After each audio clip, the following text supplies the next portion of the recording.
Weißt du schon? Ja? Nee, weiß ich nicht. So ist das. Oh Gott, das ist ja ekelhaft.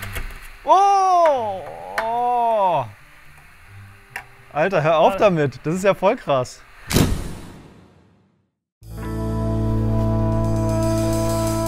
Ja Leute, heute ist ein schwerer Tag für mich.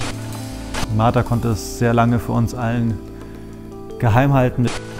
Wir dachten eigentlich alle, dass alles in Ordnung ist mit ihr, aber Martha hat, wie wahrscheinlich fast alle alten Elber, die noch nicht restauriert wurden, ein schweres Rostproblem. Und zwar auch da, wo alle alten Elber ein schweres Rostproblem haben, nämlich im Schwellerbereich.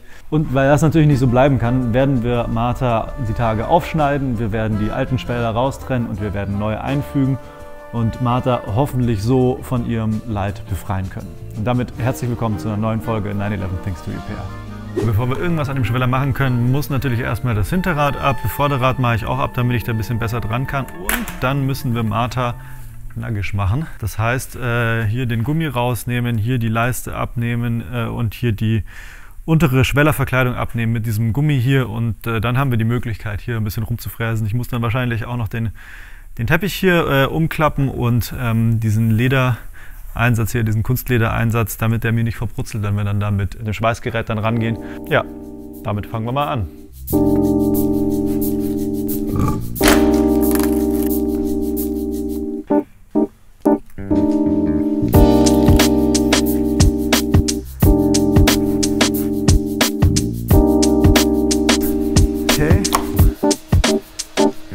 Noch relativ fresh aus, da habe ich auch das Gefühl, die kann man noch mal verwenden, die muss man mal ein bisschen sauber machen, aber dann ist die wieder einsatzbereit.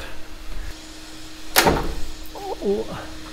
Ja, nur warte mal ab, ich bin noch gar nicht fertig hier. Okay. Ich bin gar nicht so unfroh, dass wir das Teil hier mal ausgebaut haben, weil ihr seht, da sind so ein paar Macken, da ist ein bisschen Rost dran, das hier ist unten komplett sandgestrahlt. Das geht auf jeden Fall auch zum Lackierer, das ist schon mal klar. Und dann ist es danach wieder richtig schick. Das ist mir schon immer aufgefallen beim Autoputzen, dass das nicht mehr ganz so frisch ist. Insofern hat auch was Gutes, das Ding auseinanderzubauen. Die äußere Deko, Schutzleiste, whatever ist ab. Ich dachte eigentlich, dass die nur mit diesen Teilen hier fixiert ist, unten an der Karosserie. Aber tatsächlich gehen hier auch Schrauben in den Schweller selbst rein. Da musste ich erstmal ein bisschen nachdenken, den Gummi abziehen, hat dann aber auch super funktioniert. Dauert ungefähr 10 Minuten. Und dann gucken wir uns mal hier das Corpus Delicti an. Nichts für schwache Nerven, das ist das Loch. Auf der anderen Seite ist es auch so ein bisschen angerostet. Da ist es vielleicht ungefähr so groß, es ist noch nicht offen, das Loch, und es wirkt auch noch relativ massiv, es ist nur eine leicht angerostete Stelle. Aber was unter dieser leicht angerosteten Stelle schon alles passiert ist, das weiß natürlich keiner, und deshalb müssen wir das auch aufmachen und mindestens mal gucken.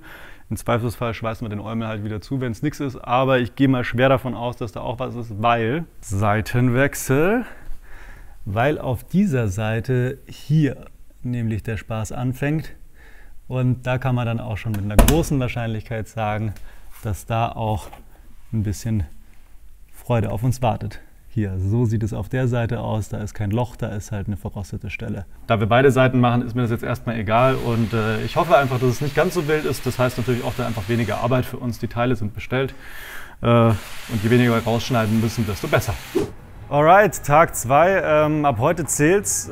Ich habe ehrlicherweise ziemlich beschissen geschlafen, weil ich nicht so ein gutes Gefühl dabei habe, Martha auseinanderzusägen. Aber ich habe heute Grzegorz dabei und Robin hinter der Kamera. Das heißt, ich muss nicht die Kamera selber machen. Vielen Dank dafür. Ich glaube, dann kriegen wir das irgendwie schon gebacken. Auseinandergebaut war es ja relativ schnell gestern. Jetzt sägen wir da mal das Loch aus und gucken mal, ob wir hier maximal invasiv oder minimal invasiv arbeiten müssen. Ich würde sagen, wir legen mal los. Minimum. Wir müssen hier schneiden. Ja. Findest du das doof wegen der Wagenheberaufnahme, oder was bedrückt dich daran, da vorne anzufangen? Problem ist, wenn wir wollen das abmachen, ja, dass wir machen komplett kaputt die Schwelle. Ja. Das geht nicht. Das ist alles zusammengeschweißt. Ja. Das ist ein Paket. Ja. Ist die vierkante Rohr geht durch. Hier ist die Versteifung Blech, ja, Bodenblech. Und noch hinten ist noch eine Blech. Ja. Das ist gesamt ein Paket. Aber ich möchte gerne hier schneiden. Zum Beispiel so. Normalerweise wir brauchen ungefähr bis hier. Ja. schneiden. Ja, ja. Aber auch, ich möchte gerne nur so. Hier ist Seitenteil und deswegen ich möchte nicht kaputt machen. So. Kannst du da noch erkennen, wo da der Schweißpunkt ist? Nein, ne? Rauskommen, das ist alles Schrott. Okay. Kommt alleine weg. Das kommt von alleine raus, meinst du? Ja, völlig. Ach, krass. Was ist das? Ja. Darf ich schneiden? Wie du willst. Na sicher. Du bist Boss. Darf ich Aber mir das du aus? musst genau schneiden. Hier ist zwischen Innenschwelle und außen hast du 15 mm. Sowieso. Nur ganz kleine Kante reinschneiden, ne?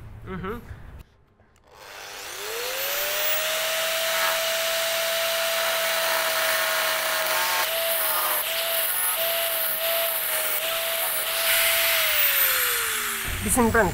Ja? Das ist normal. Ist das normal? Das hat so dermaßen an der Hand gebrannt mit diesen dünnen Handschuhen, dass ich mich für die Schweißhandschuhe zumindest an einer Hand entschieden habe. Ich schmeiß euch mal ein Video rein letzte Woche, da habe ich nämlich einen Karosseriebaukurs gemacht.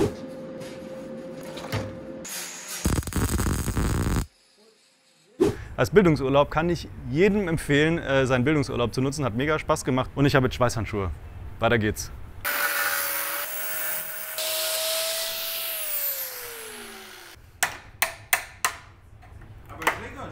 Ich habe gar nichts gemacht.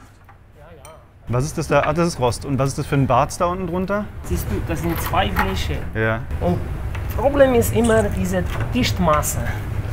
Wenn es neu alles und ist alles gut, das funktioniert. Aber siehst du, ein paar Jahre später kommt einmal ein bisschen Wasser und rostet. Alright. Ist diese Außenschwelle eigentlich auch schon ein tragendes Teil oder ist der nur Optik? Alles hält. Alles hält? Alles. Wir haben da so ein bisschen Glück im Unglück. Es ist augenscheinlich nur dieser Teil hier so leicht verrostet und das ist passiert, weil hier die Dichtmasse sich irgendwann zurückgezogen hat, weil die einfach alt ist und dann spritzt das ganze Wasser aus dem Radkasten in diese Ecke rein.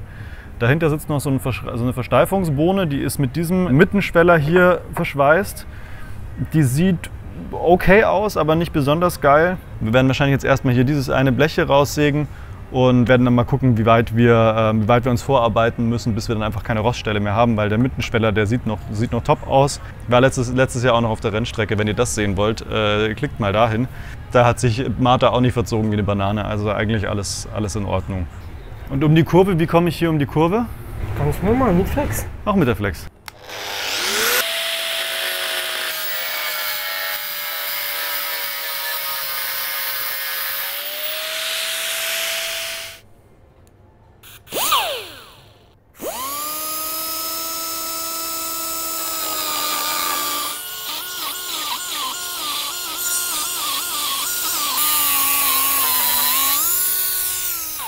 Ja, dafür brennt mir jetzt der Skalp oder was? Es ist egal, wie man es macht, es immer falsch.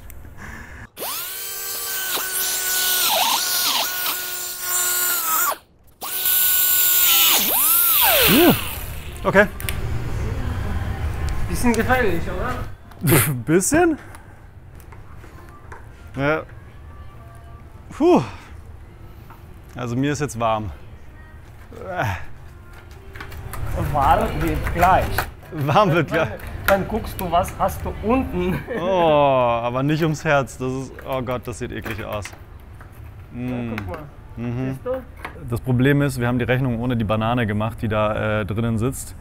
Wir zeigen euch da gleich ein Foto, wir filmen da gleich mal rein. Die ist relativ rostig, kann man so sagen, weil da der ganze Dreck von dem Spritzwasser da eben reinkommt und nie ausgewaschen werden kann, weil du mit dem Dampfstrahler da einfach nicht gut hin kannst. Da ist ein bisschen Dichtmasse drin, aber die reicht A nicht aus und zweitens wird die irgendwann spröde und zieht sich zurück und dann kommt da Wasser rein und Dreck. Und um die Banane auszutauschen, Knotenblech heißt das irgendwie in der Fachsprache, schneidet man hier so ein Eck raus, dann kann man da ein bisschen besser dran. Man kann alternativ auch hinten vom Radkasten versuchen, die rauszuschneiden und neu reinzuschweißen. Es gibt verschiedene Methoden dafür. Wäre mir natürlich am liebsten, wenn man das hier nicht aufschneiden müsste, weil die Außenhaut, die ist eigentlich noch schön.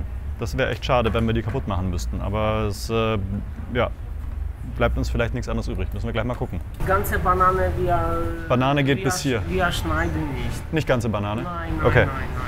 Schaffen wir es vielleicht? Was ist deine Prognose, das außen dran zu lassen? Ich möchte unbedingt das dran lassen. Das wir müssen komplett wegschmeißen. Das ist alles Schrott. Das ist richtig. Wie kriegt man das hier wieder versiegelt? Ich meine, da ist ja auch überall Rost dran. Wir müssen das wegschneiden.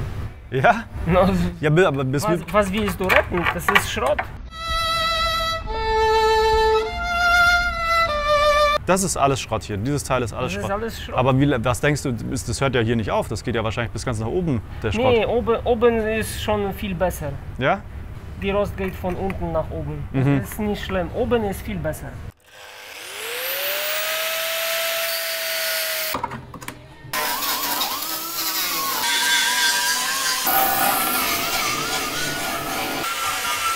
Du hast jetzt so viel abgetragen, dass dann die Stabilität auch nicht mehr so stark ist, oder was ist das? Ja, ich habe mit flach alles abgeschliffen, Ja. aber hast du niedrige Punkte. Weißt du schon? Ja? Nee, weiß ich nicht. So ist das. Oh Gott, das ist ja ekelhaft. Oh! Oh! Alter, hör auf damit. Das ist ja voll krass. Deswegen kannst du nicht schleifen ohne Ende. Zum Schluss bleibt Zeitung. Ja. Deswegen, wir müssen hier diese komplette... Und die sind nicht so schlimm, oder was? Da oben noch, die gehen noch? Die ist, weißt du, ich habe das abgeschliffen, aber das siehst du, Ja. ist noch stabil. Okay. Ey, wach, das ist total absurd. Das ist echt krass. Aber das ist alles absolut in Ordnung. Ja.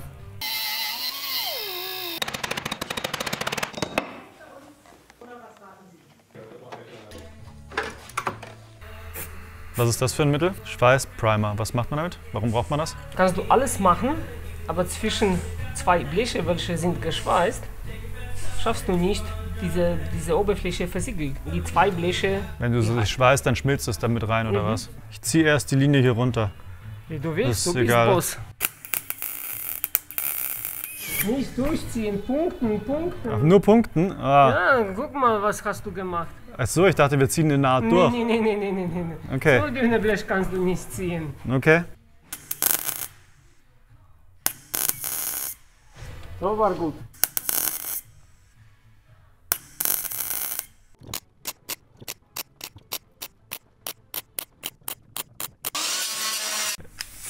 Jetzt hat Grzegorz natürlich viel Arbeit, weil ich so scheiße geschweißt habe. So, die Banane ist versorgt. Und während Grzegorz für den Mittenschwedder Maß nimmt, pule ich noch mehr von der Dichtmasse raus. Vielleicht versteckt sich dahinter ja noch ein Rostnest. Gleich was raus. Kurz das nächste Blech reinbraten So muss sein. und mir ein bisschen Bestätigung abholen. Die Schweißnaht wird wieder glatt geschliffen und dann geht schon weiter mit Türschlossblech und Außenschweller. Jetzt fragt ihr euch wahrscheinlich, Mensch, warum lässt der Typ denn den Grzegorz die ganze Arbeit machen? Er macht doch sonst so klasse Tutorials. Ganz ehrlich, Karosseriebau ist, zumindest wenn man es richtig gut machen will, eine Kunst. Da braucht es dann so einen Blechvirtuosen wie den Grzegorz und nicht so einen Blechzusammenbratbruder wie mich, der mal eine Woche einen Karosseriebaukurs gemacht hat. Tja, das ist dann wohl tatsächlich das erste Projekt, das mir meine Grenzen aufzeigt. Wir sehen uns dann im zweiten Teil wieder beim Zusammenbauen. Dinge zusammenschrauben kann ich nämlich, glaube ich, ein bisschen besser als Karosseriebau. Bis dahin, ciao.